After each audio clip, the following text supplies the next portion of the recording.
What's going on, guys? You're looking at my 5-gallon cherry shrimp tank. Initially a screen top reptile 5-gallon that I found on the side of the road, but I made sure it held water and I turned it into a planted tank. I have about 5 millimeters of organic potting soil topped with blasting sand. I have a big ugly hang over the back filter, which has to go on the front because of the construction of this tank. It has a little clip. It has a clip thing for the screen top to go on, which I don't use, but it also prevents me from having the filter on that side. So this is super ugly, but it is functional. Water parameters are good. Plants thrive with a very minimal light source. The only shrimp that are in here are blue rillies, one of my favorite shrimp of all time. Of course, I like higher grade blue shrimp as well, but I just love the color blue, and the higher grade shrimp are, of course, more expensive. There you go. So what makes it a really is having those colored sections and those clear sections. Essentially, the saddle has pigment, the head and the tail, and then the tail body segments. The body segments that are part of the tail are usually clear. Sorry for the terrible quality. These guys are juveniles. Adults will be about this big. The ones we're looking at are like this big. And that is the crux of the issue. The shrimp that I have in here, I bought 2 adult pregnant females who've since passed on, assumedly from old age. I've had this tank for a long time. These shrimp are still dwarfs, essentially. They're not growing as big as I want them to. I feed them. I know the water parameters are good. Obviously, the plants are growing. There is algae and various stuff for them to munch on, in addition to the food that I provide. But they're just not the monsters that I know that I want them to be / they should be. I go to my girlfriend's house, I look at her shrimp in a 20-gallon, and they're just so much bigger. There's, of course, nothing wrong with keeping this many cherry shrimp in a 5-gallon. In fact, you could even go smaller, but I can't help but think that this tank is what's holding them back from getting big and also from proliferating and breeding, because I'm just not seeing any breeding. And the fact is, I do not currently have an ideal upgrade tank available. However, what I do have is this 20-gallon bucket that I found, again, on the side of the road. And I've seen some really successful shrimp breeding operations in buckets like this, in barrels. In fact, when you buy shrimp from a breeder, or even a lot of fish, smaller fish like rice fish and stuff like that, they're coming from PVC crate enclosures, barrel enclosures, or big bucket enclosures like this. And if we do it right, there's nothing wrong with it. This is going to be a big size upgrade and a fun experiment, and it's going to cost me $0 because, again, found this on the side of the road, and I had organic potting soil kicking around from my plants out on the patio. So step 1, I put about 1 centimeter, which is, I think, just the length of my fingernail here, of organic potting soil, which randomly has hydro balls mixed in, which doesn't do anything in particular, but it also doesn't harm anything, and I don't want to pick them out.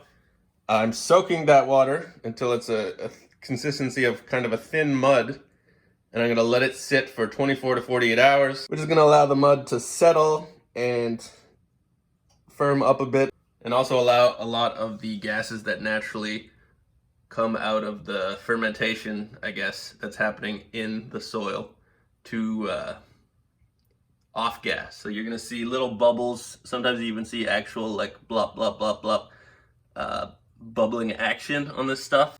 But yeah, you want to do this soak and let that gas release, because if you did your gravel or sand cap now, that anaerobic gas, meaning a gas without oxygen in it, would be trapped and will one day build up to the point where it might possibly bubble over, break through your gravel cap, and choke all your fish out, because they're suddenly breathing water that is full of anaerobic gases rather than oxygen, which is what they need to breathe. So it's not pretty. It is construction site orange.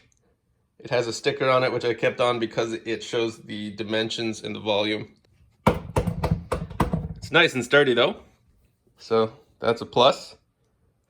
I have this light, which has dual fixtures, and I think it might work well. In thinking about a system where I hang the light, which I got for free, from this ladder, which I got for free. Then we're gonna add our sand cap, we're gonna plant some plants, and we are gonna get a filter going in this thing. And I guess we'll need a heater as well. I didn't film because it wasn't terribly exciting, but I did put about 2 full inches, maybe even 2.5 of sand down over the dirt. And then I put a paper bag flattened out over the sand so that it wouldn't kick up, and I slowly, pitcher by pitcher, filled this bad boy up with 20 gallons of tap water. And even so, because of the nature of the sand, it's still extremely cloudy, so I got the filter in there with just heavy mechanical filtration. Gonna let this go for a couple hours, see if we can't get that cleared up. All right, you guys, it's been about 3 hours. I got not 1, but 2 underwater filters happening in here, and I still wasn't seeing the clear water that I wanted, so I've just hooked up a hang over the back filter, which is not hanging over the back because of the size of the rim on this bucket. It is just balancing here, very precarious. If I touch it, it's gonna fall over and make a huge mess.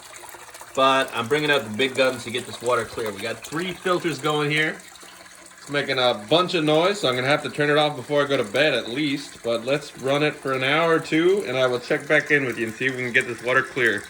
All right, it's the morning. Still not much to look at. It's cloudy, but ultimately way clearer than it was.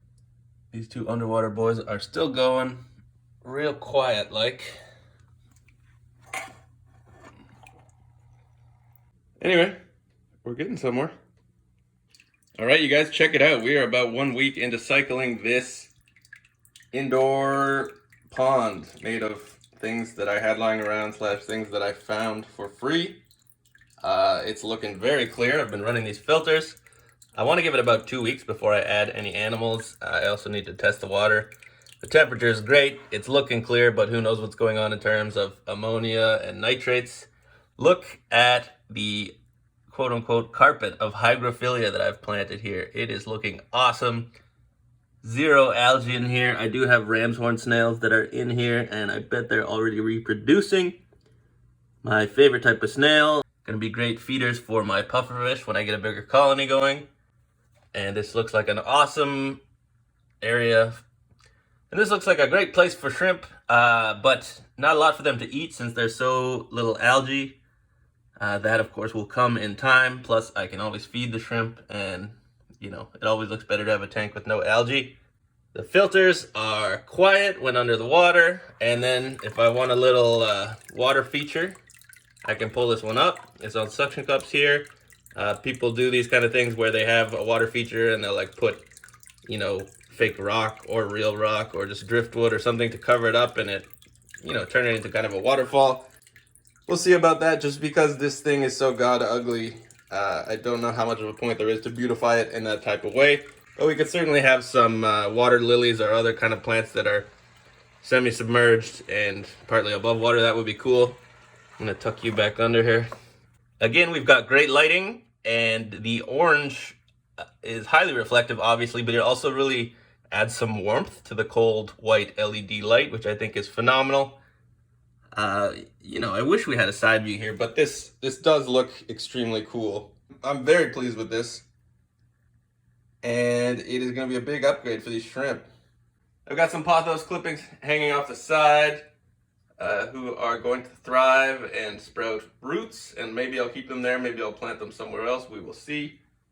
But yeah, this can be an aquatic plant and even a houseplant nursery to an extent, alongside being a snail and shrimp farm, which is pretty cool.